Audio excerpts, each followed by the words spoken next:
2017 में साजिदा और सैफ की शादी होती है, मगर बदकिस्मती से 1 साल से कम अरसा में ही तल्लुकात की तल्खियाँ उस नहज पर पहुँच जाती हैं कि साजिदा को वापस मेके जाना पड़ता है और वहीं जाकर वो अपने एक बेटे को जन्म देती है।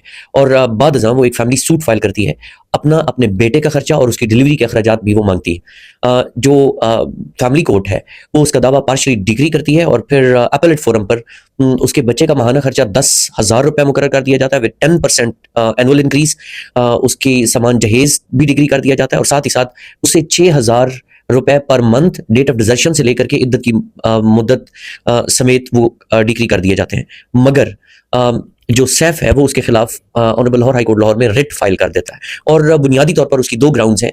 ग्राउंड नंबर 1 कि साजिदा बज़ाते खुद बतौर गवाह पेश नहीं हुई और ग्राउंड नंबर 2 वाज़ कि उसका कोई सबूत उसकी इनकम का, मतलब सैफ की इनकम का कोई सबूत दावा के साथ या दौरान शहादत अदालत को प्रोवाइड नहीं किया गया। मगर अदालत सैफ की कंटेंशन रद्द करते हुए उसकी रिट पिटीशन खारिज कर देती है इन ऑब्जर्वेशंस के साथ कि अगर बीवी थ्रू ऑथोराइज्ड एजेंट कोर्ट में पेश हुई, इट्स ओके। अगर वो इन पर्सन नहीं भी हाजिर आई, जब उसका ऑथोराइज्ड एजेंट आ गया तो इससे कोई फर्क नहीं पड़ता।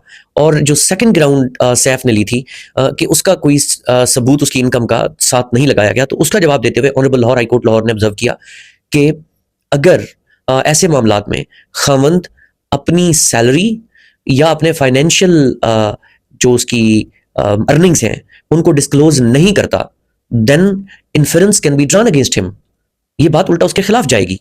ये उसको डिस्क्लोज करना चाहिए कि उसकी फाइनेंशियल अर्निंग्स क्या है, उसकी सैलरी क्या है। और ऑनरेबल कोर्ट ने इसी जजमेंट के अंदर एक 2018 की August supreme court of Pakistan की जजमेंट भी रेफर की, जिसके ऊपर रिलाई किया कि ये खामन की ड्यूटी है कि वो अपनी सैलरी या अपने जो फाइनेंशियल उसके रिसोर्सेज हैं उनको डिस्क्लोज करे। सो इन ऑब्जर्वेशंस के साथ सैफ की रिट खारिज कर दी गई।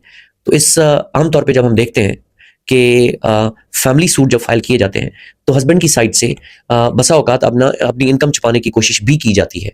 तो ऑब्वियसली ऑनरेबल कोर्ट ने इसी मामले को एड्रेस करते हुए कि अगर तो वो क्लीन हैंड के साथ है तो फिर अपनी वो इनकम शो करे।